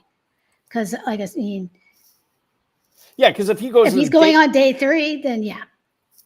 I mean, like, if the Cowboys, for instance, and we'll talk about this a little bit in the next segment, but if they were to somehow ignore running back on day 2, and if Braelon Allen, if they go up and grab him on day 4, okay, well then we can have a conversation. It's still not as good as being drafted in round 2 or round 3 for draft capital. But if he's the first guy they take, then that's something. But I think that scenario is unlikely, and I think it's also even more unlikely for just about any other team, maybe outside of, the Cardinals or the Chargers or something like that. Historical anomalies. Yes, I am a Badgers fan. I root for the Wisconsin Badgers as well. And in all sports, baseball, basketball, football, whatever. Not baseball. They don't have a baseball team. Anyway, and thank God, because if they had a baseball team, they really wouldn't have any nil money to pay for anybody because they'd have to disperse it to the baseball team as well. That's a different topic. Will Shipley is our next topic that we're going to be talking about here, Steph. He was a guy who played at Clemson, put up some pretty good numbers there for the Tigers. And again, a player that is not being ballyhooed as a day 1 or day 2 pick. He's probably going to be selected, maybe along with Braelon Allen, maybe in that Ray Davis area early on day 3. But I've heard a lot of people I respect talk about him, saying that his pass catching chops, the fact that he's on the field all the time for Clemson, the fact that he can do everything, he's a versatile player, this actually should make him more valuable to whatever team drafts him. And if he's on the field more, that makes him more valuable to us as fantasy players as well. Do you have any strong feelings either way on Will Shipley this year? I've taken some late round shots, but he's not like one of, I would say, my guys, necessarily. Like you say, like he showed some stuff, he's quick. He's got some versatility. I think a lot of his is scheme specific. He did really good with zone running. So it'll kind of depend, again, where he lands and whose system he gets in and what the opportunities look like to move up the depth chart, and then I'm going to say that about any of these later guys. Right. Just because that's the truth. I mean, with running back, landing spot, I think matters even more than wide receiver and stuff, and who has a more wide open depth chart where there's rules to be had. But, he was a good receiver. Things like, so we'll see. And, and he did it at a high level too. Yeah, he did. You know what I mean? And so I think that this is not like, with all due respect, this is not somebody from South Dakota State or, UTEP or something like that, which I know there's talented players that come from those schools, but he was at Clemson. This is, as close to a blue blood as you can come in college football. And he was doing it at that level. Shifting to receivers here. And I want to go back to LSU. Brian Thomas Jr. played opposite of Malik Neighbors. And in regards to how good he's going to be, we have to take into account, number one, that he may not be the most polished receiver. We have to take into account that he had a really talented quarterback throwing to him the last 2 years, including this past year when his quarterback won the Heisman. And he was playing opposite Malik Neighbors, who set LSU receiving records. And you think about the receiving records, some of the receivers that have come through there recently with Jamar Chase, Justin Jefferson, so on and so forth. That is impressive stuff. Is Brian Thomas Jr. Just in the right spot at the right time, and that's what's making him look good? Or does he do some things on the field, Steph, that makes you think like, okay, this guy can win in the pros? Final question, is he your number 4 receiver in this year's class? He is my number 4 receiver. I'll start there. But there's a lot of questions, like you say. I mean, I do think there's a case to be made that, this was a great offense, propped him up. I mean, a lot of his stuff was also propped up by just touchdowns, which is not a bad thing. I mean, scoring touchdowns, that's great.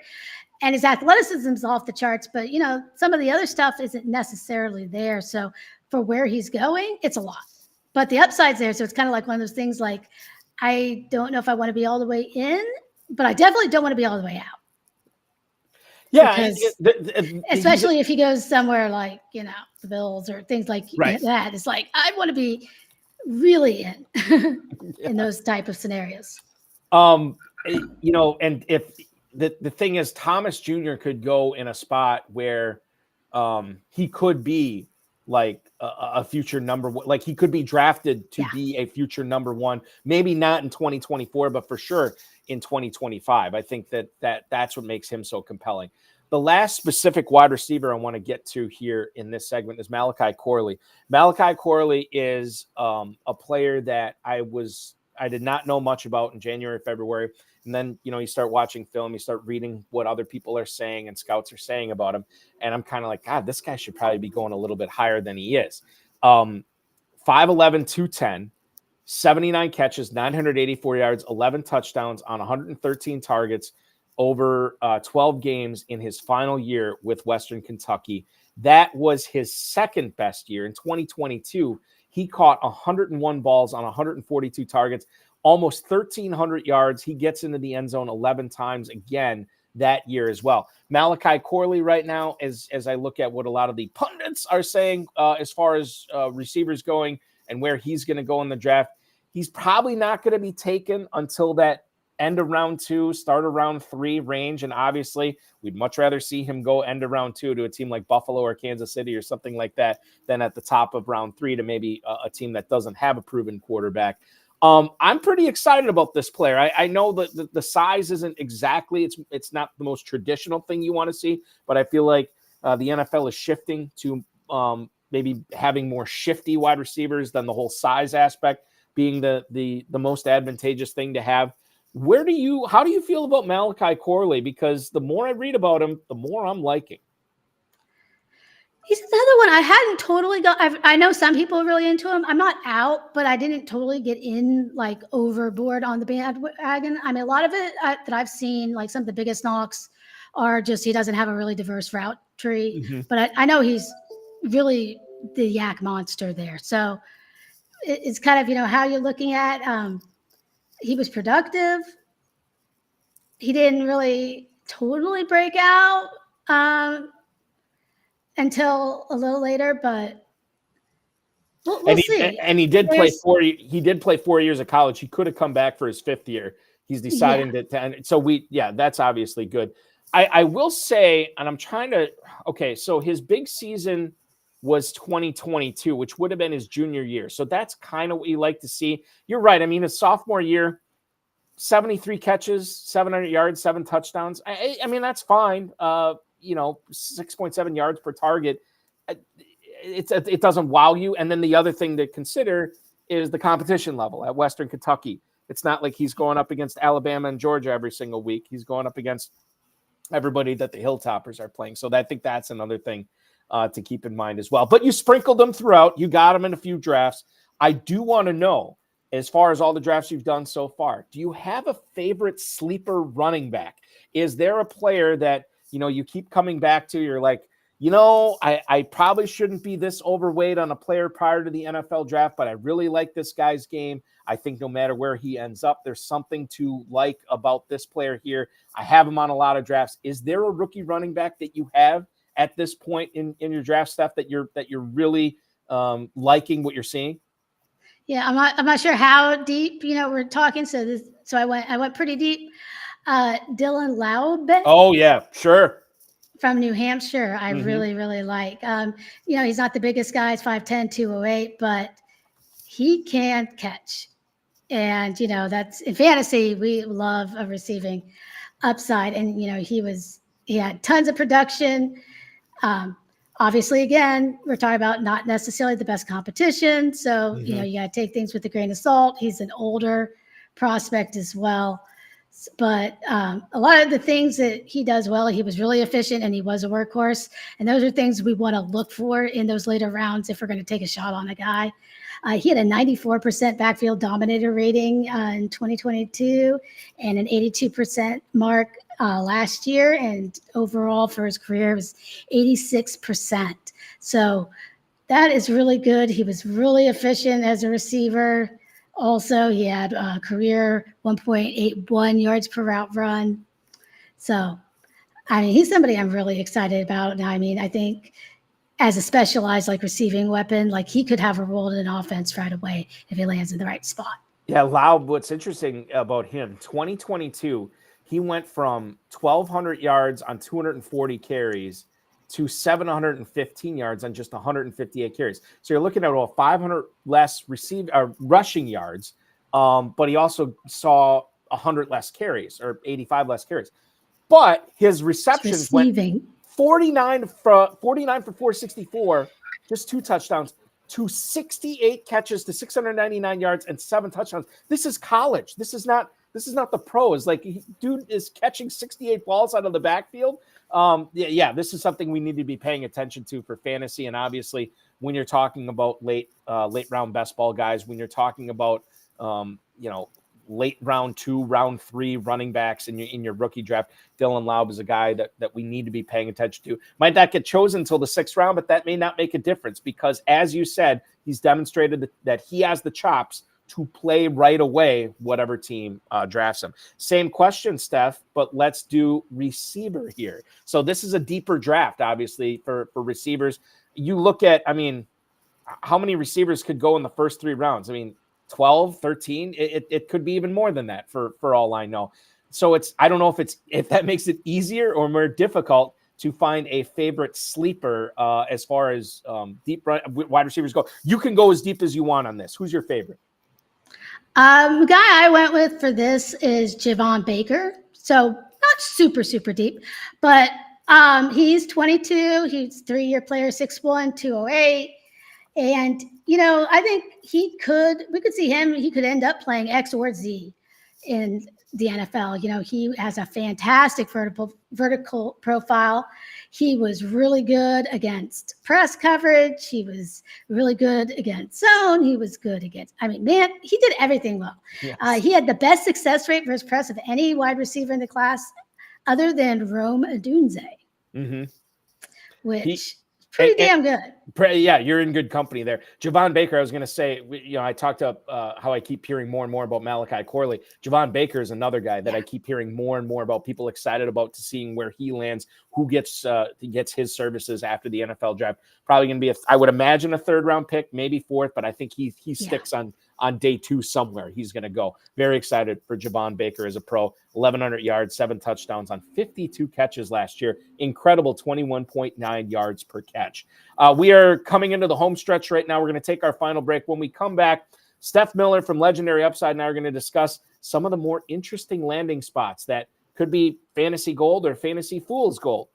Cincinnati running back situation, Arizona running back, Carolina running back, Bills wide receiver, Patriots wide receiver. I think this is fascinating stuff. We'll hit on as many as we can. You're watching the High Stakes Fantasy Football Show with Eric Balkman and Stephanie Miller right here on the Better Sports Network.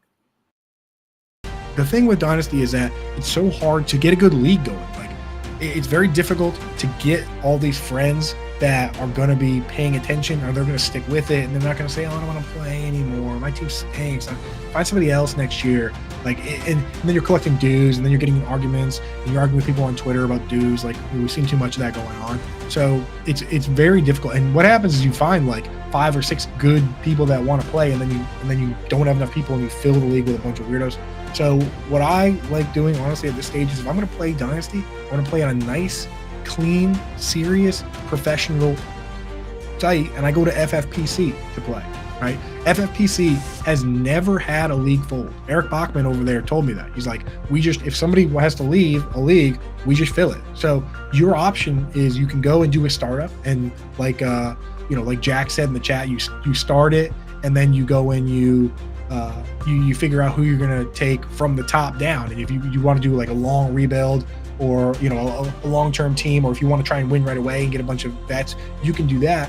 Or you can adopt an orphan team, and with that you go out and somebody quit, and that's so much fun, because then you take their team and you have all these guys that you like, but then you have all of these guys that they had that you don't like, and that's actually way more fun, because then you can trade all those guys, and it's so much fun to trade. Like, when I go to orphan teams, I used to say, "Oh, I'm not going to take this team because all the players, I don't like them. I only want players I do like." But I've realized that it's actually more fun to take the teams that have a couple guys you really like and a couple guys that everyone else likes that you don't like, and then trade them. Like, go and grab an orphan team like Gabe Davis and then trade into some Gabe Davis guy. So go do that now. Use you can use the QR code here, or a link in the description, or go to myffpc.com. Just make sure you use promo code COOP when you get set up. They'll give you $25 when you deposit 35 or more. And that's another thing. When you make a league with your friends, Coop isn't giving you $25, right? You have to pay the full dues. This time you get a little discount. So yeah, go over there. And also, for you maniacs out there, they do have high stakes leagues. So these leagues, if you want, you can go big time. I know some of the redraft leagues. We announced on this channel a redraft league that 10K buy-in. I'm not sure the dynasty ones go that high, but they go into the thousands. So if you want to take this real seriously and get crazy with it, do it. That's the place to do it. myffpc.com, promo code COOP, baby. Go get set up.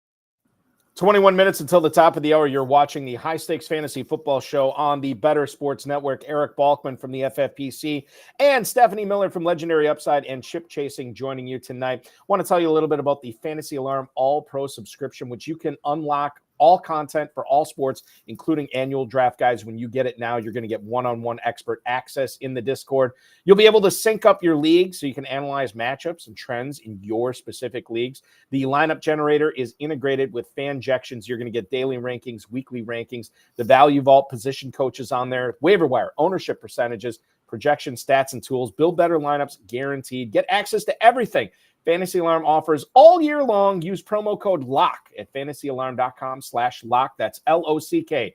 fantasyalarm.com/lock. Steph, when you are drafting your best ball teams, and you're drafting players that, not necessarily rookies that don't have homes, but you're drafting, and we'll kick things off with our discussion here about Cincinnati and their backfield. When you're drafting a player like Chase Brown or Zach Moss, I mean, is it in the back of your head like, okay, I might be overpaying here because Cincinnati could draft a guy on day 2, and all of a sudden, regardless of how that day 2 pick works out, him specifically, it's going to hurt Moss. It's going to Chase Brown. It's going to hurt Chase Brown. Do you ever think about how close to the front of your mind is stuff like that for the Bengals backfield specifically?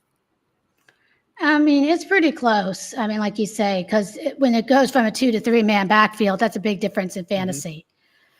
So I have, like myself, I did start backing off of them. I think Chase Brown's price, like as their prices started kind of rising a little bit, and then I drafted a little bit more earlier, and then I kind of laid off. But I think, that's true in general, just overarching for running backs, especially before the draft. It's like that's one, but part of it is that's why we're getting the prices we are on these guys. If we knew that, they were going to get, stay a 2-man backfield in places, then they'd probably be going earlier. But at the same time, people will still double count it, whatever happens. They're still going to react. So it's, kind of like figuring out where you think is the right price for the situation still. Or just, like I said, diversifying and taking a shot and going, okay, I may not get it right every time, but that's some of the times. I mean, if you're volume drafting, you have to. Like that's the way that you play it. Zach Moss, this is really juicy right now. So I think according to the FFPC, you're looking at the high stakes players believing that the Bengals is a pretty lucrative spot for a rookie running back. Zach Moss, running back 32 at the 906.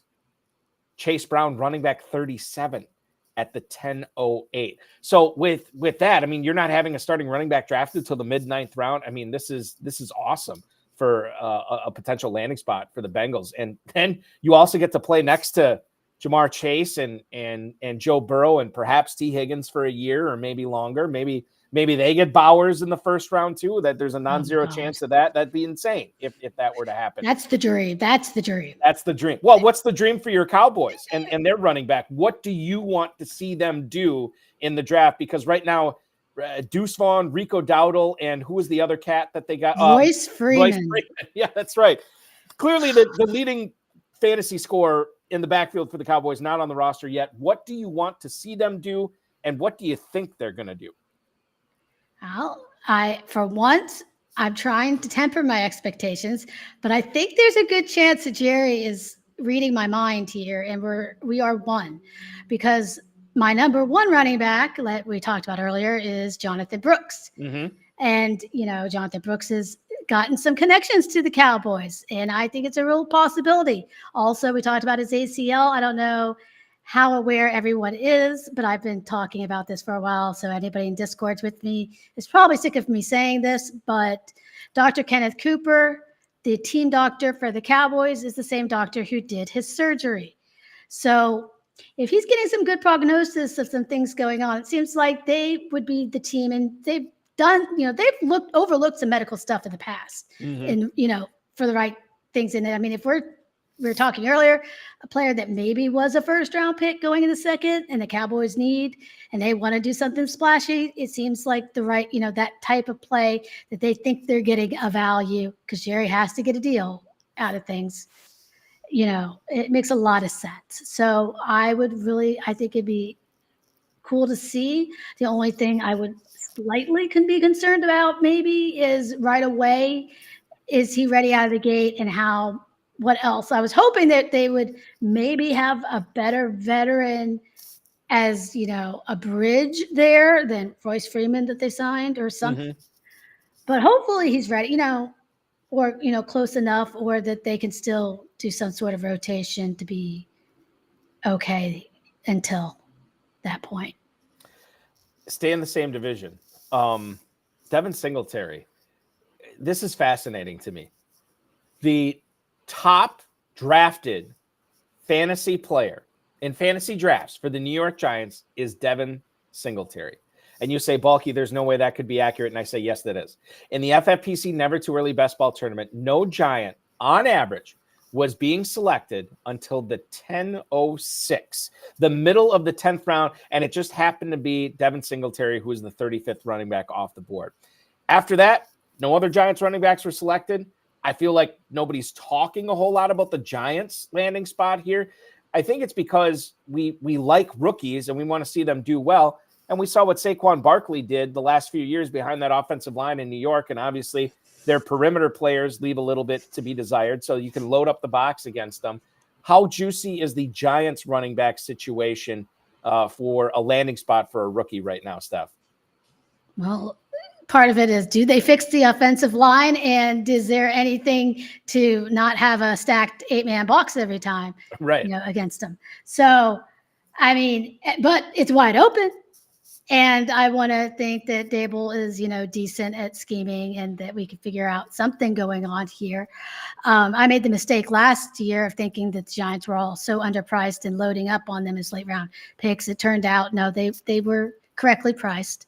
None of them did anything, but I had Slayton on every team and, a lot of Hyatt and Wandale and things. And I'll take some of those, shot on some of those guys, but not as much. But this could be a spot. Maybe Trey Benson lands would be interesting to see, as another guy that I definitely think that they are in that tier above. Because, we want somebody that they need somebody that could pretty much be a workhorse, I think, in this role, or has a shot at being a third round back. Just be a something. Weapon. There has to be something with do something. Yes, exactly. Which Trey Benson would fit the bill in New York. Because Brooks is already on the Cowboys, so that's the best next option. What about the Cardinals? James Conner was awesome last year. I don't expect him to have that type of season again this year. He's getting a little long in the tooth as far as running backs go. The Cardinals running back situation is an interesting one because you're going to have a full year of Kyler Murray, at least if we were to believe what everything's going on that with Monty Ossenford, I believe is the GM there. If what he's saying is to be believed, probably going to be Kyler Murray all season, probably going to be Marvin Harrison. They got Trey McBride. They just don't have that elite running back that can grow with these young playmakers here.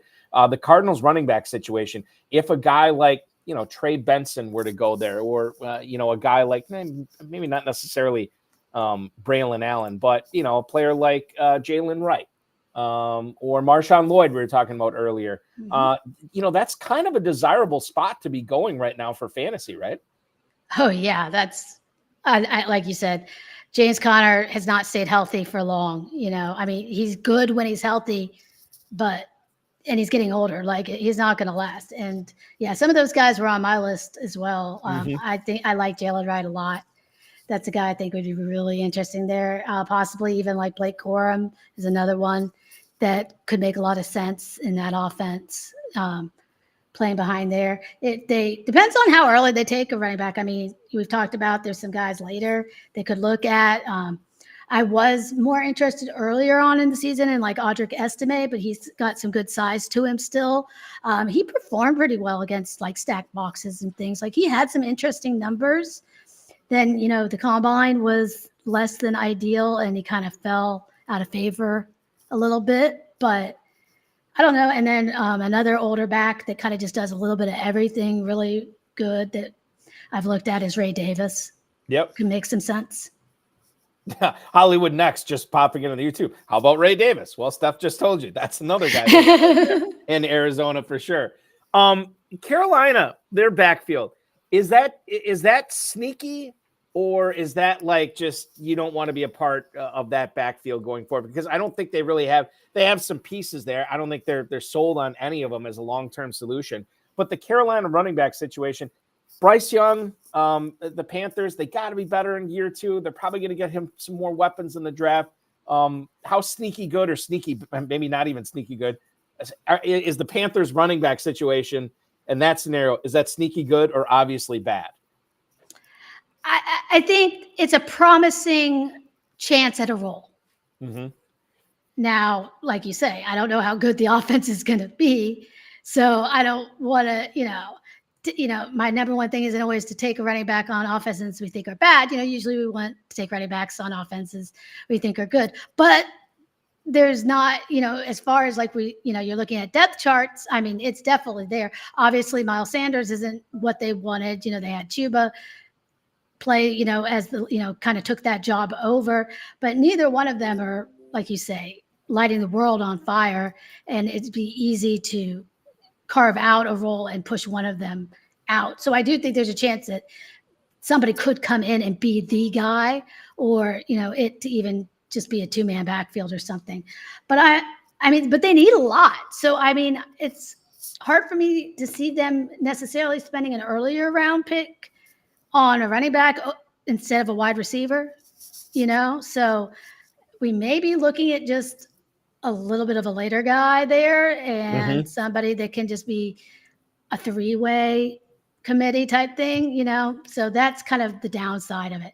But a couple other guys, that could be interesting. They're kind of also pass catching backs that people have talked about.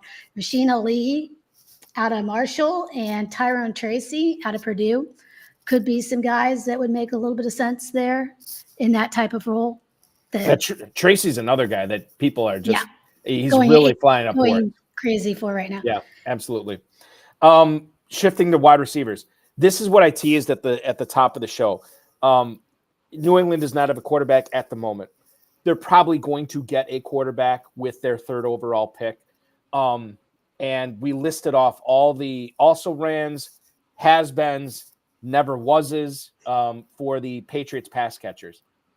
If they end up taking a receiver early in the second round, and we already established throughout this broadcast, there will be good receivers to be taking in the second round of the draft. All of a sudden, I think that's really lucrative for whatever player is going to be picked there by the Patriots. All of a sudden, you're not fighting off heavy competition. You're not fighting off, I'm trying to think of a good example, Keenan Allen. You're not fighting off, Trey McBride. You're not fighting off. You're fighting off easily beatable players. That's who New England has on this roster right now. So the New England Patriots wide receiver spot, is that lucrative, or am I reading too much into this because he's still going to have a rookie quarterback? Well, I mean, yeah, like who's the quarterback? Who's calling the plays? Mm-hmm. I mean, there's a lot of questions. I mean, they were pretty bad last year, but like you say, it's wide open.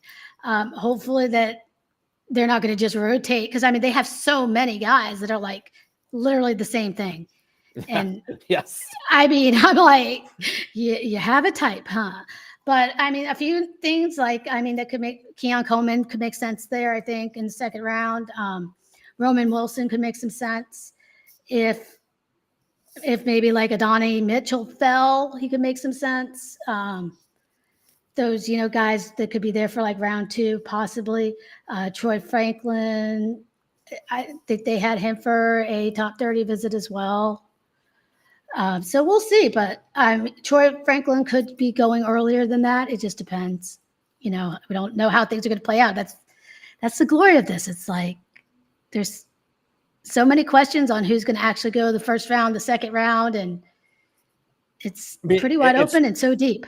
It's why we tune in. It's why we watch, obviously, right? Troy Franklin's a guy I've gone back and forth on. Did you just kind of sprinkle him throughout your best ball draft so far this year? I was really heavy on him early on. And then when he weighed in at the combine and ran not quite as fast as we wanted, I kind of laid off, but then his price started falling. So then I was kind of back in and buying the dip, because it seems like teams are still in. And that's what I care about more. It's, what the NFL teams think and what kind of capital he's going to get. And he's still got an interesting profile. He's still productive. He's still deep threat. I mean, he's just really, really skinny, like really, really skinny. The weight was a little troubling, but maybe he really had the stomach flu or whatever that day. But then why didn't you run faster than He was fast. I mean, that's maybe not fair. The question is the durability, like you said. And I think that's something that whoever takes him, you got to have a plan for him. I didn't think I'd be talking about the Chargers tonight, and again, the stuff that's been coming up the last few days, you want to ignore it, but it's hard to ignore it. Jim Harbaugh coached J.J. McCarthy at Michigan. He said, I feel like a month and a half ago, that J.J. McCarthy was the best quarterback in this draft. I'm not saying that they're going to make some sort of blockbuster move and they're going to get McCarthy. However, if they choose not to do that, they could obviously trade down. And they have a need at tight end. They have a need at wide receiver.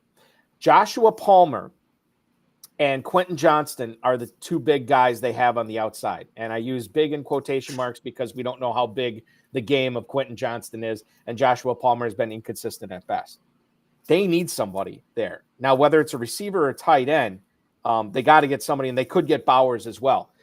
With Justin Herbert already showing that he can get the ball downfield to Mike Williams, that he can find Keenan Allen when Keenan Allen's open, isn't this a really good spot if you are a rookie like Malik Neighbors, Rome Odunze, Brock Bowers, whoever? Isn't this a spot that you want to be in with the Chargers? Yeah, and I mean, like you say, I mean, there's got to be a huge opening. And I hate to say it's always like open targets when somebody leaves, but there's a bunch of open targets now that Keenan's gone. And there's nobody with any damn talent that can step in. And that's the thing about wide receivers. It's like, yes, it's a skill. You have to earn targets. But we've seen that, like you say, when Josh Palmer is significantly better than the next wide receiver, that's not good. I mean, Quentin Johnston was terrible. I mean, to put it lightly, you say, yeah, he's big and his catch radius was non-existent, which we were worried about coming in, with the body catching. But I mean, this is a place that, like you say, like Rome Odunze or even like Brian Thomas can make a lot of sense here as well.